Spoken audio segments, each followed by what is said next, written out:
नमस्कार दोस्तों, कैसे हैं आप लोग?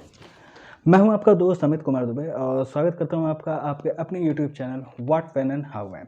जहां पे हम किसी भी टॉपिक को 3 पैरामीटर पे चेक करके बात करते हैं। वो पैरामीटर हैं व्हाट, व्हेन एंड हाउ। जब हम मैं ये उम्मीद करता हूं कि आप मेरा ये वीडियो देखने के बाद जिस भी टॉपिक के ऊपर वो वीडियो होगा, आप उस टॉपिक के बारे में अपनी एक अलग सोच, अपनी एक अलग क्या होता है थिंकिंग डेवलप करने में सफल होंगे। दोस्तों, कई बार ऐसा होता है कि सारी चीज़ें एक साथ सबके साथ होती हैं। लोग कई बार ऐसा आपने देखा होगा कि 3 दोस्त हैं, 4 दोस्त हैं, एक साथ उन्होंने कॉलेज ख़त्म किया, एक साथ उन्होंने पढ़ाई की, उन्होंने हर काम एक साथ किया। लेकिन जैसे-जैसे समय आगे बढ़ता है, पता चलता है कि कोई एक दोस्त उसमें से बहुत ऊपर चला गया, कोई एक दोस्त क्या होता है एकदम नीचे ही चला गया, कोई बीच में ही रहा, कोई खाने के लिए तरस रहा है, कोई ऐसा है कि उसके पास खाने की कमी ही नहीं है। अब आप ये सोच रहे होंगे कि यहाँ पे मैं ऐसी बातें क्यों कर रहा हूँ? क्योंकि कुछ यही दोस्तों वाली कंडीशन जो ये क्या होता है, कोई आगे चला जाता है, कोई पीछे रह जाता है, कोई बीच में ही रह जाता है, ऐसा देश के साथ भी है, कंट्रीज़ के साथ भी है।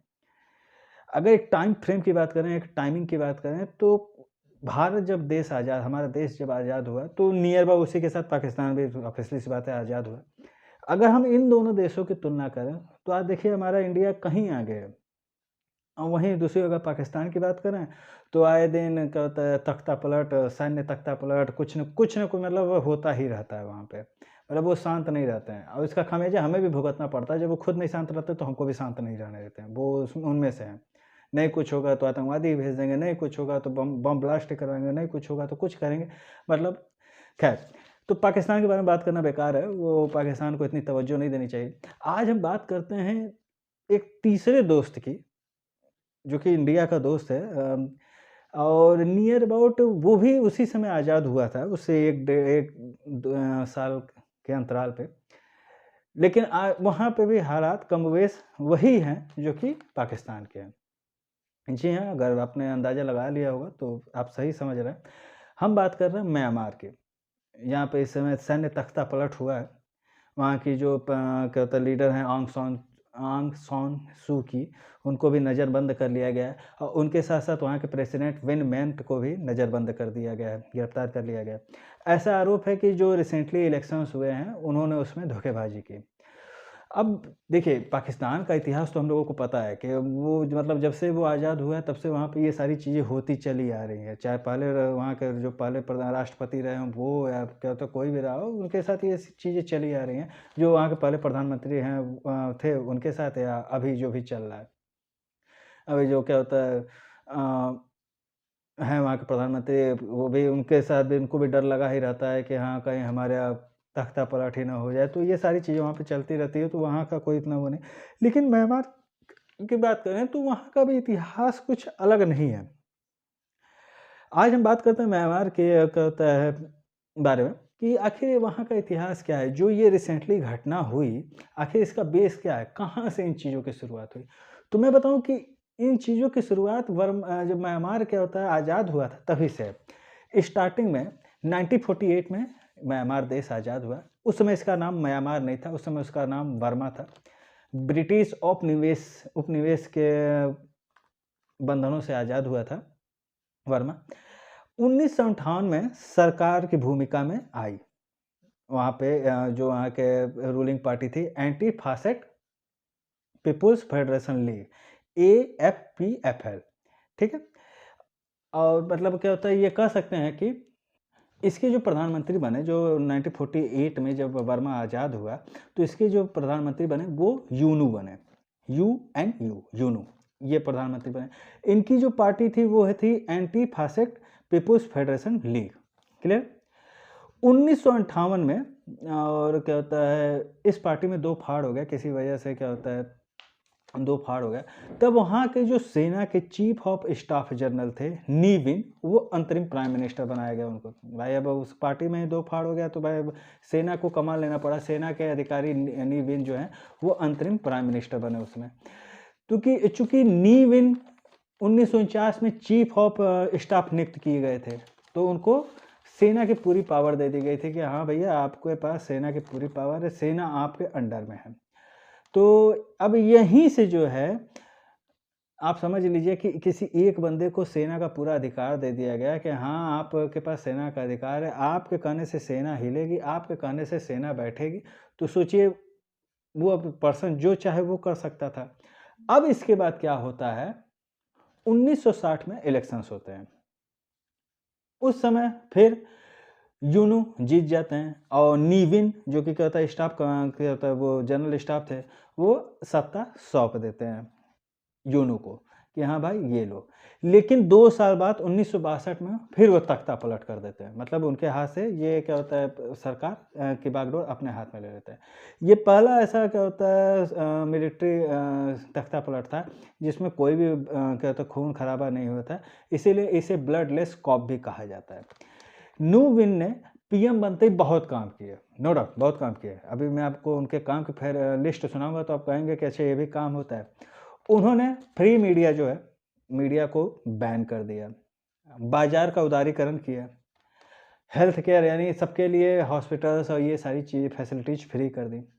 और जो बड़ा बड़ा काम किया वो उन बड़े बड़े कामों में ये है कि जितने विदेशी क्या होता थे उनको उठा के देश के बाहर कर दिया। क्लियर? और जो अपने पॉलिटिकल दुश्मन थे, जो उनके पॉलिटिकल एडवर्सरीज थे, जो उनको लगता था कि ये हमारे जान के दुश्मन हो सकते हैं, उनको उठा उठा के जेल में डालता गया। एक बहुत बड़ा काम इन्होंने किया उस समय, लगातार लगातार इन्होंने डिमोनेटाइजेशन किया। लगातार मतलब एक बार करते थे, नहीं मन भरता था, फिर दूसरी बार कर देते थे, फिर उस समय भी नहीं मन भरता था, फिर तीसरी बार कर देते थे।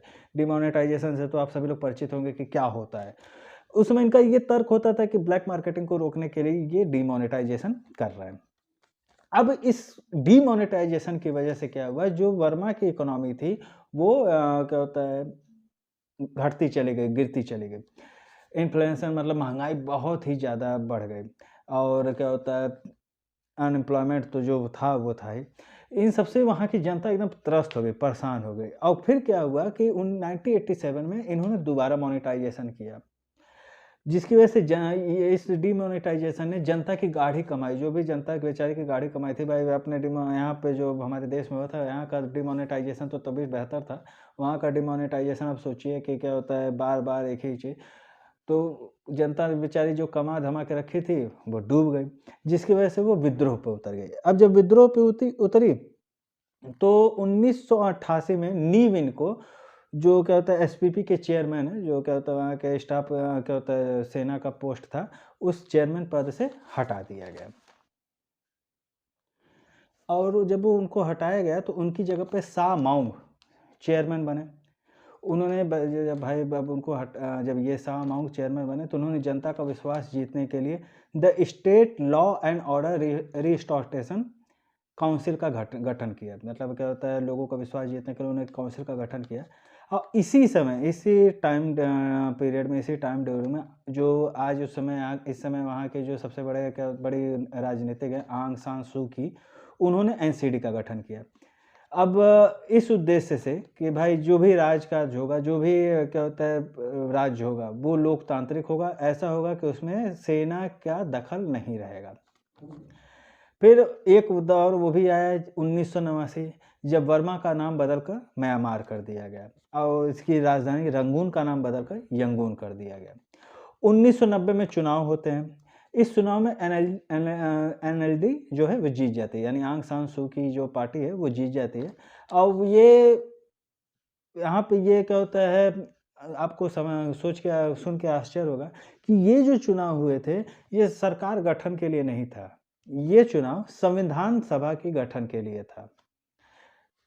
इन्हीं चीज़ों को देख क्या होता है जब जनता के बीच में ये खबरें जाती हैं कि क्या होता है ये सरकार गठन, क्योंकि अचानक से सेना फिर क्या होता है वहाँ पे डिक्लेयर करती है कि भैया ये जो इलेक्शंस हुए हैं ये सरकार नहीं बनेगी, इससे ये संविधान सभा के गठन के लिए ये सरकार बनाई गई। जनता ये सुनती है, भड़क जाती है और विद्रोह पे उतर जाती है। मतलब एक तरीके से कह दीजिए वहाँ पे गृह युद्ध छिड़ जाता है। ये चीज़ जो इसकी वजह से आंग सान सू की लोकप्रियता बहुत बढ़ जाती है। पूरे ऑल ओवर वर्ल्ड में लोग उनको क्या होता है सब बैकअप देते हैं, सपोर्ट करते हैं उनको। अब इधर दूसरी ओर अपनी गिरती छवि को देख के भाई अब हर कोई कहने लगा अरे म्यांमार में तो सेना का राज है, कई तरीके की फंडिंग रोकी गई। तो सेना के म्यांमार की सेना जो है उसने लोकतांत्रिक मूल्यों को बढ़ावा देने का प्रयास किया। अब वो प्रयास क्या हुआ कि उन्होंने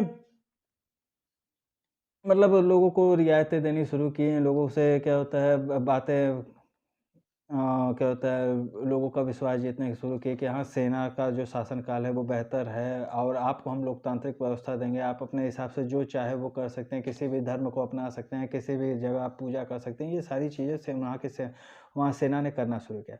लेकिन फिर 2007 में जो वहाँ के बुद्धिस्ट मॉन्क हैं, जो क्या होता है वहाँ के बुद्ध धर्म को मानने वाले जो पुजारी होते हैं, उन्होंने विद्रोह कर दिया। इसको सैफ़्रॉन आंदोलन कहा जाता है। 2009 में आंग सान सू की को हाउस अरेस्ट किया गया और इसके 1 साल बाद सेना ने एक नया संविधान गठन कर दिया। इस संविधान मतलब सेना ने खुद से ही एक नया कॉन्स्टिट्यूशन उसने बना दिया। इस कॉन्स्टिट्यूशन के हिसाब से ये था कि जितनी भी सीटें हैं उसका 1/4 सीट सरकार का मतलब सेना के पास ही रहेगा। वो फिक्स रहेगा कि हाँ, ये 1/4 सीट मेरी है। मतलब प्रधानमंत्री कोई भी बने राष्ट्रपति कोई भी बने, लेकिन कंट्रोल हमारा ही होगा, यानी सेना का ही होगा। इस नियम के साथ-साथ आंग सान सू की को भी बैन कर दिया गया। लेकिन फिर 2010 में इलेक्शन हुआ और उसके बाद आंग सान सू की को रिलीज़ कर दिया गया। चूँकि इस इलेक्शन के पहले जो आंग सान सू की थी, उनकी पार्टी एनएलडी को क्या होता है डिसॉल्व कर दिया गया था, भंग कर दिया गया था सेना के द्वारा। तो फिर उन्होंने 2010 के बाद उन्होंने फिर से अपनी वही पार्टी एनएलडी के नाम से बनाई, फिर से उसका रजिस्ट्रेशन कराया और 2015 में जब चुनाव हुए, तो उस चुनाव में क्या होता है आंग सान सू की पार्टी बहुत ही बड़े वोटों से जीती और म्यांमार में पहली लोकतांत्रिक सरकार बनी। लोगों को लगा कि क्या होता है चलो अब हमारा देश क्या होता है अब सही तरीके से हो गया। ऐसा नहीं कि फिर अब यहाँ से माहौल सुधर गया। अब यहाँ से जो कहानी थी वो किसी दूसरे रास्ते पे जाने लगे। अब वो कहानी कुछ ऐसी थी कि ब सबको ऐसा लगता था कि आंग सान सू की के राज में म्यांमार जो देश है वो काफ़ी सही तरीके से प्रगति कर रहा है, बाकी सारी चीज़ें। लेकिन हुआ क्या कि सेना ने इसी की आड़ लेके जो म्यांमार का रखाइन प्रांत है, वहाँ पे रोहिंग्या जो वहाँ के क्या होता है रहने वाले निवासी हैं, उनके ऊपर उन्होंने अत्याचार शुरू कर दिया और ये कि क्या होता है उनका ये तर्क था कि ये रोहिंग्या जो हैं हमारे देश के हैं ही नहीं और तरह तरीके से हर अलग-अलग तरीके से उनके ऊपर अत्याचार शुरू किए, मारना शुरू किया, जो कि रोहिंग्या वहाँ से भाग के बांग्लादेश गए, फिर हमारे देश में भी आए एज़ रिफ्यूजीज़, जो कि हमारे लिए हम लोगों के लिए भी यहाँ की सरकार के लिए भी एक मुसीबत बने हुए हैं अभी। ख़ैर उसके बारे में बाद में कभी फिर बात करेंगे कि ये रोहिंग्या क्या है और ये प्रॉब्लम्स क्या हैं। अब इन रोहिंग्या के साथ प्रॉब्लम्स ये है कि इसमें सारे हैं हिंदू, मुस्लिम सब हैं, लेकिन मुस्लिम्स की संख्या थोड़ी ज़्यादा है। अब होता क्या है कि भाई अब 2015 में तो ये सारी चीज़ें चल रही होती हैं, कंटिन्यूअसली अभी चल रही थी। लेकिन अब क्या होता है 2015 की सरकार थी तो ऑब्वियसली सी बात है 2020 में इलेक्शंस होने हैं। तो अब जब 2020 में इलेक्शंस होने हैं, इस टाइम पीरियड में इस टाइम गैप में जो म्यांमार की सेना थी वहाँ पे उसने म्यांमार के रखाइन प्रांत में काफ़ी अत्याचार किए। अब उस अत्याचार सा काफ़ी दबाव भी था म्यांमार के जो इलेक्शन कमीशन है उसके ऊपर। तो इलेक्शन कमीशन ने हाथ खड़े कर दिए कि भैया म्यांमार के कुछ पार्ट में इलेक्शन कराने में सक्षम नहीं है। अगर हम किसी तरीके से करा भी देंगे तो जो वहाँ पे इलेक्शंस होंगे वो फेयर ही होंगे इसकी गारंटी हम नहीं ले सकते। जिसकी वजह से क्या हुआ कि अ अब सेना को यहाँ पे एक मौका मिला कि क्या होता है कि क्योंकि अब यहाँ से सरकार जो वहाँ की जनता थी, भाई वो तो आंग सान सू की के ही क्या होता है फ़ेवर में थी। सेना को ऐसा लगा कि क्या होता है फिर से उसी की सरकार बनेगी। तो जब 2020 में क्या होता है इलेक्शंस हुए रिसेंटली जो इलेक्शंस हुए वहाँ पे, तो अब सेना ने क्या तो उस इलेक्शंस के रिजल्ट्स को ही खारिज कर दिया। आंग सान सू की ही जीती वहाँ पे, तो ये सेना ने उस इलेक्शंस के रिजल्ट्स को ही खारिज कर दिया। अब यहाँ पे आपको ये सुन के बड़ा ही मतलब क्या होता है हँसी आएगी कि खारिज करने के पीछे सेना ने जो तर्क दिया है, वो तर्क उसने ये दिया है कि जो ईवीएम बैलेट बॉक्सेस थे जिसमें वोटिंग किए गए थे, जो वोट करने पर जो इस बॉक्स में वो वोट डाले जाते हैं, उसकी कंडीशन बहुत ख़राब है, वो सड़ा गला है। दूसरा कि क्या होता है जो तरीका है ये क्या होता है इलेक्शंस देने का वो वोटिंग पे क्या होता है ठप्पा लगाइए फिर उसको मोड़ के उसमें डालिए वो गलत है इसको भी चेंज करिए। कहीं भी सेना ने अपनी कोई ये नहीं बताया कि हाँ, इसका सॉल्यूशन क्या है? अगर वो डब्बा खराब है जिस डब्बे में डाला जा रहा है, तो वो क्या होता है, उस डब्बे की जगह पे क्या रखेंगे आप? आखिर कहाँ पे आप उस बैलेट बॉक्स को, उस वोटिंग क्या होता है पेपर को आप कहाँ पे रखेंगे? सेना ने इसका कोई क्या होता है जवाब नहीं दिया और सीधे-सीधे कह दिया कि ये एक तरीके से पूरा का पूरा ये जो इलेक्शन हुआ है, पूरा का पूरा ही फ्रॉड है। और ऐसा कहते हुए टीवी पे फरवरी में एक टीवी में थ्रू टीवी ये ब्रॉडकास्ट कर देती हैं कि क्या होता है मार्शल लॉ लगाया जा रहा है पूरे ऑल ओवर क्या होता है कंट्री में, वहाँ म्यांमार में, और कर्फ्यू लगाया जा रहा है। इसका बहुत ही गलत खामियाजा भुगत भुगत रहा है म्यांमार। तो डेली पेपर्स में पढ़ेंगे कि क्या होता है वहाँ की सेना ने कितने लोगों को गोलियों से भून दिया, ये सारी चीज़ें ऑल लाइक दैट। तो ये पूरा जो म्यांमार का जो हिस्ट्री है, ये पूरा है। जैसे मुझे लगता है कि आपको इससे समझ में आ गया होगा कि हाँ, कि ये हो रहा है, ये अचानक से नहीं हुआ है। ऐसा नहीं है कि वहाँ की सेना उठी और कहता तुरंत उन्हें तख्ता-पलट कर दिया। ये वहाँ पहले से चला आ रहा है, 1948 में जब से आज़ाद हुआ है म्यांमार, तब से ये चीज़ें चली आ रही हैं, तो कुछ नया नहीं है। अब यहाँ पे जो म्यांमार के ऊपर निगाहें सब सारे देशों की लगी हुई हैं, यूएन की भी लगी हुई हैं। तो इवन द यूनाइटेड नेशन ने एक सर्वे में ये भी कह दिया था कि वहाँ पे तो इस तरीके के हालात गड़बड़ हैं कि क्या होता है, वहाँ का ₹1 भी जो वहाँ का रूपी है, वहाँ का मतलब वहाँ के पैसे की कोई वैल्यू नहीं है। वहाँ के पैसे में आप क्या होता है क्या होता है ये सोचो कि मैं मूँगफली का एक दाना खरीद लूँ, वो भी नहीं मिलने वाली। इस तरीके के हालात वहाँ पे गड़बड़ हैं। सारे देशों की नज़रें इस घटनाक्रम पे लगी हुई हैं, भारत की भी इस घटनाक्रम पे नज़र लगी हुई है और भारत ये भी चाहता है कि जल्द से जल्द ये मामला सुलझे, क्योंकि हमारी भी जान अटकी हुई है, क्योंकि वहाँ के निवासी हमारे यहाँ एज़ ए शरणार्थी आए हुए हैं, रोहिंग्या। तो अब इनको भी वापस भेजना है, लेकिन भेजें कैसे? जहाँ भेजना है वहाँ पे इनकी जान को तो खतरा है ही, और ऑलरेडी अब वो देश खुद भी क्या होता है प्रॉब्लम से जूझ रहा है। तो ये सारी चीज़ें बहुत बड़ी प्रॉब्लम है।